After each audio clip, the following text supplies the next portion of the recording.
उज्ज्वल ने तत्व बोध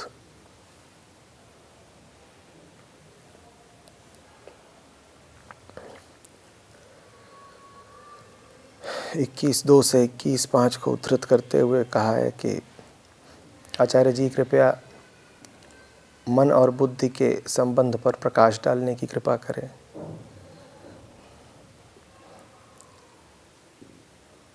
क्या बुद्धि मन को सही विकल्प चुनने हेतु दी है? मन है अहम की गति।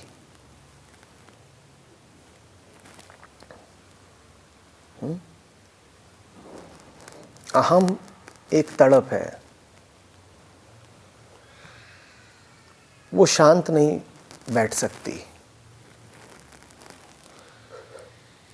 उसे नाचना है। और उसका ये नृत्य कोई सुंदर कलात्मक नृत्य नहीं है, उसका ये नृत्य विरह का, तड़प का नृत्य होता है।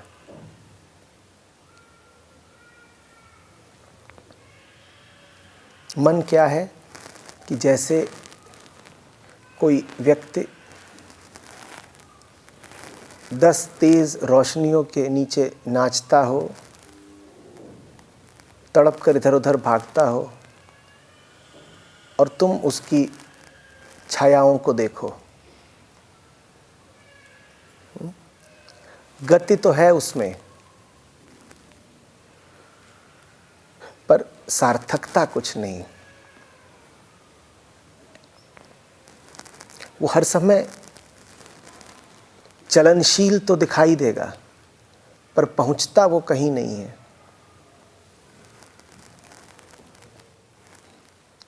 उसको बस एक बात पता है कि वो जहां भी है और जैसा भी है ठीक नहीं है। कहाँ होना है उसे, इसकी उसको कोई सूचना नहीं है। हाँ, एक बात पक्की है, जहाँ है वहाँ संतुष्ट नहीं है। नतीजा निरंतर गतिशीलता, जहाँ भी है उसे वहीं से हटना है। किधर को हटना है? किधर को भी हटना है। संयोगवश जो कुछ भी प्रतीत हो जाए, जो कुछ भी सामने आ जाए, जो भी राह दिखाई दे जाए, जो भी संयोग या मौका उपलब्ध हो जाए, उधर को ही गति करने लग जाओ।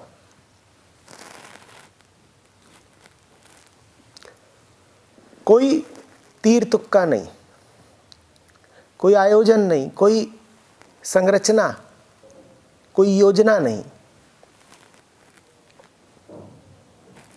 बस गति करनी है। एक छटपटाती हुई विक्षिप्त गति, ये मन है। बुद्धि क्या है?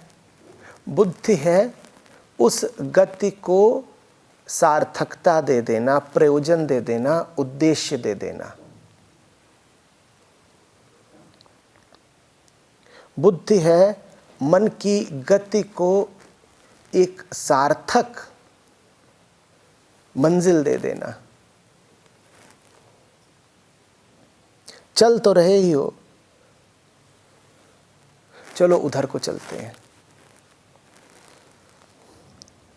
अगर रुक सकते तुम तो अब तक रुक गए होते। अभी भी अगर रुक सकते हो तो जहां हो वहीं रुक जाओ। पर ऐसे तो तुम हो नहीं कि जहां हो वहीं रुक सको। तुम तो चलोगे, क्योंकि चंचलता तुम्हारा नाम है, क्योंकि चलनशीलता तुम्हारी प्रकृति है। तुम्हें तो निरंतर कंपन करना ही करना है। तो ऐसा करते हैं कि किसी ऐसी दिशा चलते हैं जहां अंततः तुम्हारा ये हिलना डुलना, कंपन करना शांत हो सके। ये बुद्धि है। बुद्धि है मन की गति को दिशा दे देना।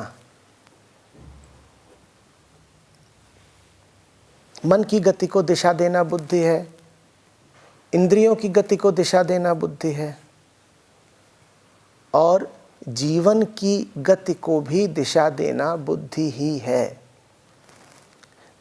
जीवन चल तो रहा ही है, ऊर्जा भी व्यय हो रही है, समय भी व्यय हो रहा है। जैसे तुम मन की गति को नहीं रोक सकते, वैसे ही तुम समय की गति को भी नहीं रोक सकते, क्योंकि दोनों ही गतियों को रोका नहीं जा सकता। इसीलिए जानने वालों ने कभी कभार ये भी कह दिया है कि मन ही समय है, मन की गति ही काल है। तो जीवन बीत तो रहा ही है, तुम कुछ न भी करो तो भी अगला दिन लग ही जाएगा। तुम व्यर्थ बिताते चलो समय को तो भी कल आएगा ही आएगा। तो बुद्धि इसमें निहित है कि समय जब बीत ही रहा है तो उसका सार्थक उपयोग कर लो। क्या है समय का सार्थक उपयोग? कि समय जो कि एक बेचैनी मात्र है, उसका उपयोग कर लिया जाए चैन तक पहुंचने के लिए।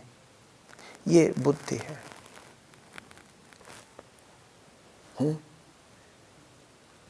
बात समझ में आ रही? लेकिन अहम इतना डरा हुआ होता है कि वो स्वयं को भी धोखा दे लेता है। इसीलिए तुम पाते हो कि लक्ष्य तो सभी बनाते हैं, बुद्धि का उपयोग तो सभी करते हैं, लेकिन सबके लक्ष्य ऐसे नहीं होते जो उन्हें शांति दे जाएं। समझना, हमने कहा मन एक तितर बितर अस्त व्यस्त विक्षिप्त गतिशीलता चंचलता का नाम है, ठीक।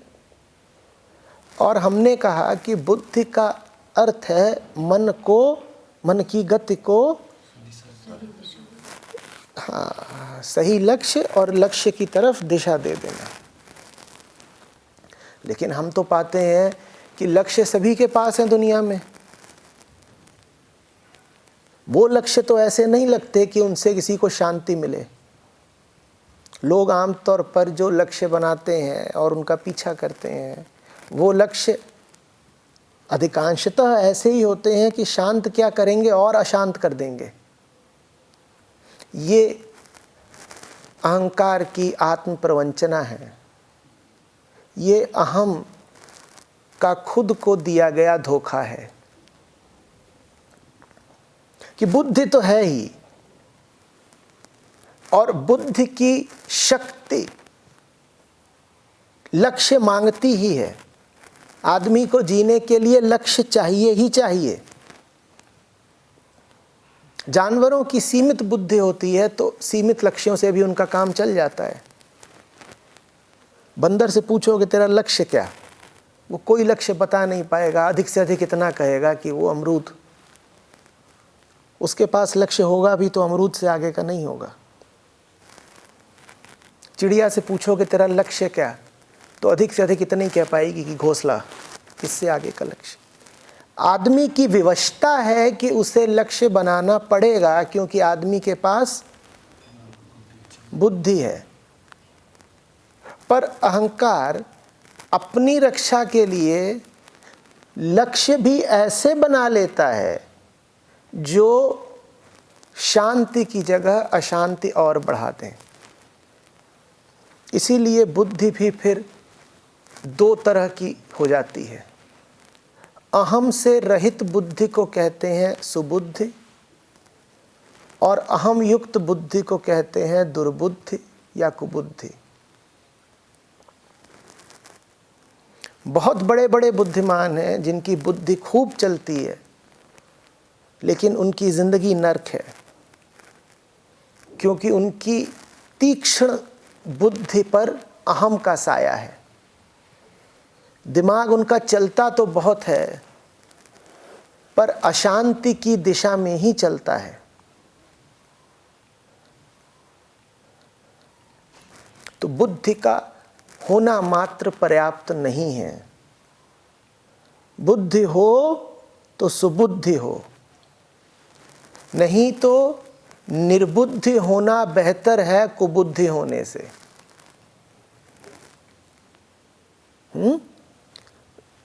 संसार की इस वक्त जो हालत है वो न तो अबोध पशु पक्षियों ने कर दी है, न निर्बुद्धि लोगों ने कर दी है। संसार की वर्तमान नारकीय स्थिति के उत्तरदायी हैं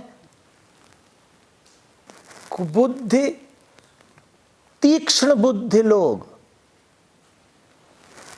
उनकी बुद्धि बड़ी कुशाग्र होती है, बड़ी तीखी होती है।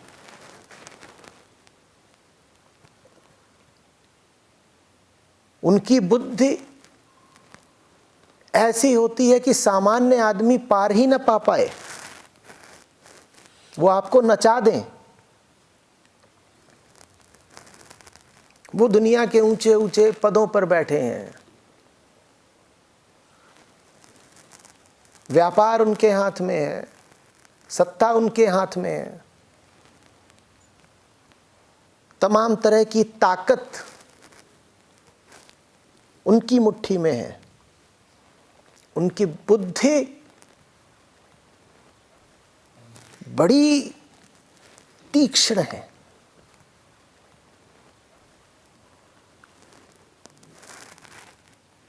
उतनी प्रबल बुद्धि अगर सही मार्ग पर लग पाती तो ये धरा स्वर्ग हो जाती। पर खेद की बात यह है कि अहंकार तीक्ष्ण से तीक्ष्ण, तीव्र से तीव्र, प्रबल से प्रबल बुद्धि को भी अपना गुलाम बना लेता है। फिर बुद्धि का इस्तेमाल होता है विध्वंस के लिए, फिर बुद्धि का इस्तेमाल होता है उन कामों के लिए जिन कामों के लिए आज हो रहा है।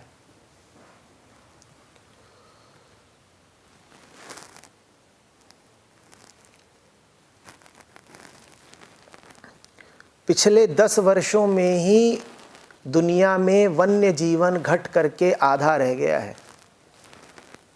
आप एक बार इस घोर विनाश को सोचकर तो देखिए। सिर्फ पिछले 10 साल में दुनिया से वन्य जीवन, वाइल्ड लाइफ आधी रह गई है। ये काम निर्बुद्धि लोगों ने नहीं किया है, ये काम किसने किया है? बहुत बुद्धिमान लोगों ने। इतना विनाश वो ही कर सकते हैं। उनके पास विज्ञान है, उनके पास गणित है, अर्थशास्त्र है, वो सब हिसाब किताब और जुगाड़ जानते हैं। इतना विनाश वो ही कर सकते हैं। वैज्ञानिक हमें बता रहे हैं कि पृथ्वी जीवों के 6ठे व्यापक विनाश की ओर बढ़ रही है। 6th mass extinction of all species. ये घटना पहले भी 5 बार घट चुकी है। इस बार अंतर बस इतना है कि इस बार ये घटना प्राकृतिक नहीं है, आकस्मिक या संयोगवश नहीं है। इस बार इस घटना का कर्ता है मनुष्य। हम पृथ्वी से सारा जीवन विलुप्त करने जा रहे हैं और बहुत बहुत शीघ्र। करने जा नहीं रहे हैं, कर रहे हैं। ये है दुर्बुद्धि मानव।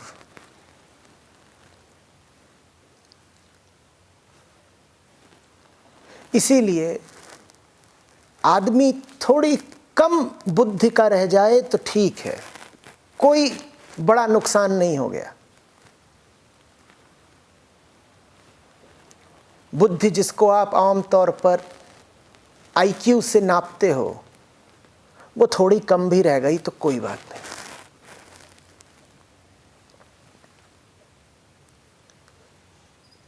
लेकिन दुर्बुद्धि ना हो।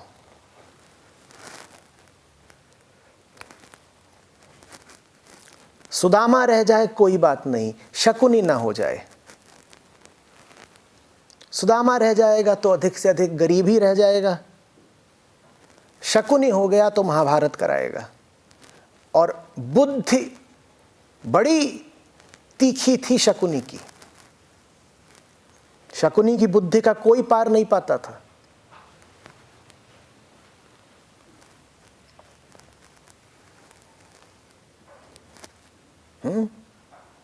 तुम्हें अगर परमात्मा ने बुद्धि बल दिया हो तो इसको उसका वरदान भी मानना और खतरा भी मानना। बुद्धि बल बहुत बड़ा खतरा भी होता है, क्योंकि अहंकार जहाँ कहीं भी बल देखता है वहीं पर हाथ डालता है। जब वो पाएगा कि तुम्हारे पास बुद्धि काफ़ी है तो वो सबसे पहले तुम्हारी बुद्धि ही उल्टेगा। बुद्धि का काम है लक्ष्य बनाना, वो तुमसे ऐसे लक्ष्य बनवा देगा कि तुम अपने लिए और सबके लिए नर्क की रचना कर डालो। और लगता तुमको यही रहेगा कि तुम बड़े बुद्धिमान हो, तुम बड़ी अक्ल का काम कर रहे हो।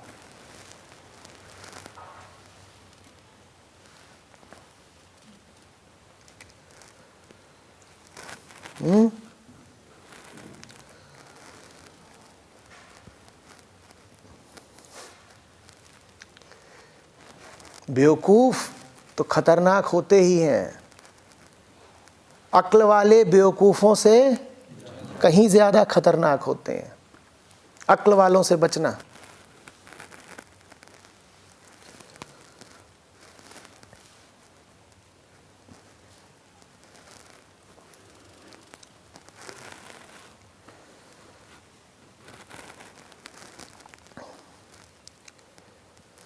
पशुओं को हम कहते हैं कि पशु बुद्धिहीन होते हैं। कभी सुना है कि किसी पशु की वजह से दूसरे पशु की प्रजाति ही मिट गई?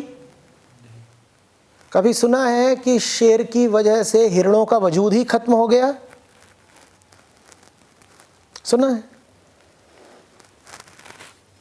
और शेर की तो बुद्धि नहीं, फिर भी इतना वो जानता है कि हिरण को खत्म ही नहीं कर देना है। आदमी अकेला है जो शेर और हिरण दोनों को साफ कर रहा है, कर ही डाला।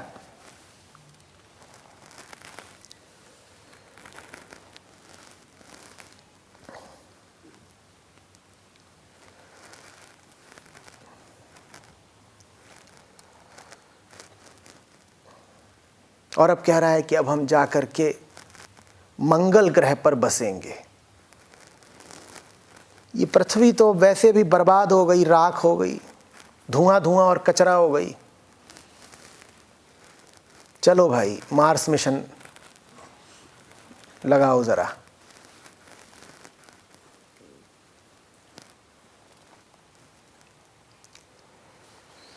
मंगल ले लो, बुध ले लो, तुम जहां जाओगे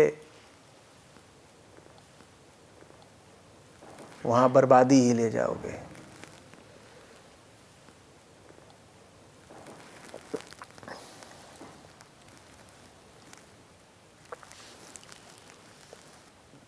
अभी तक विश्व पूरी तरह उबर नहीं पाया है 2008 के आर्थिक झटके से। आर्थिक मंदी का जो दौर 2008 से शुरू हुआ वो अभी भी पूरी तरह खत्म नहीं हुआ है और उसने दुनिया को बड़ा दुख दिया।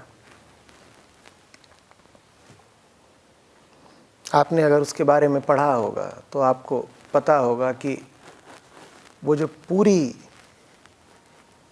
क्राइसिस थी वो दुनिया के सबसे बुद्धिमान लोगों की बेवकूफ़ी ने पैदा करी थी।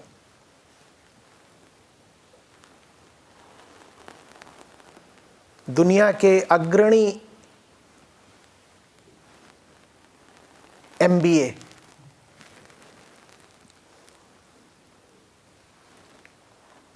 बड़े बड़े बैंकों में पदासीन अधिकारी, दुनिया के सेंट्रल बैंकों, रिजर्व बैंकों के गवर्नर, इन लोगों की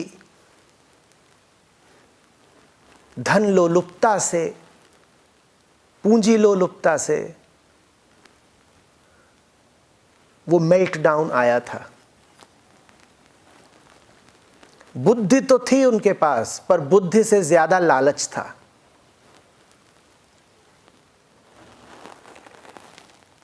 तो लालच के कारण ऐसे लोगों को बैंक कर्जा देते रहे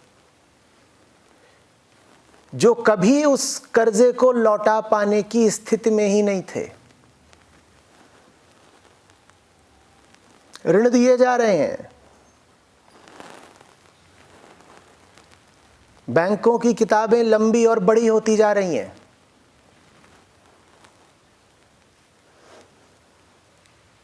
देखने में ऐसा लग रहा है जैसे व्यापार कितनी तेजी से आगे बढ़ रहा है।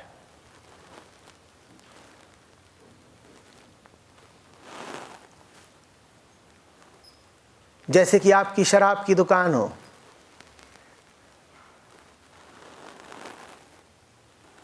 और आप शराबियों को ऋण पर शराब पिलाना शुरू कर दें, तो व्यापार तो बढ़ेगा ही ना। आप अपने खाते में तो यही लिखोगे कि दिन रात मेरी बिक्री बढ़ रही है, और एक से बढ़कर एक शराबी आपकी दुकान की ओर आकर्षित होंगे, क्योंकि आप कर्जे पर शराब पिलाते हो। आप किसी को दिखाओगे, कहोगे ये देखो 1200 से बढ़कर बिक्री हो गई है 12,000 की, धंधा बहुत तेजी से चल रहा है। ये बुद्धि। उसके बाद आप अपना वही बही खाता लेकर के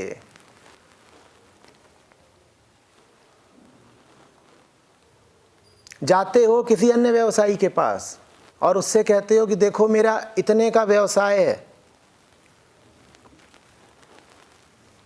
तुम एक काम करो,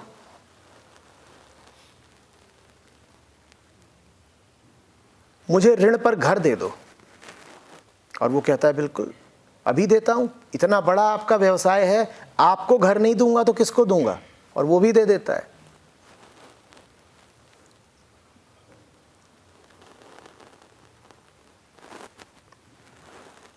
जिन लोगों से तुम शराब का आयात करते हो, उन लोगों से भी तुम यही कहते हो कि देखो मेरा धंधा बढ़ रहा है, तुम मुझे जरा कर्जे पर शराब देते जाओ, देखो तुम दे रहे हो, बिक्री भी हो ही रही है, तो शराब की आपूर्ति बढ़ाए चलो, और वो बढ़ाता ही जाता है। इस तरह से गुब्बारा फूलता जाता है, फूलता जाता है। और फिर एक दिन आता है जब कोई कहता है भाई थोड़ा सा नकद भी दिखा दो, कुछ पैसे मिलेंगे, तो तुम फिर जाते हो अपने सब ऋणी लोगों के पास, उनसे कहते हो कुछ लौटा भी दो। वो कहते हैं माल अंदर, अब हम हुए बंदर, तेरी गलियों में न रखेंगे कदम आज के बाद। ये तुमने क्या कर दिया, पैसे मांग लिए।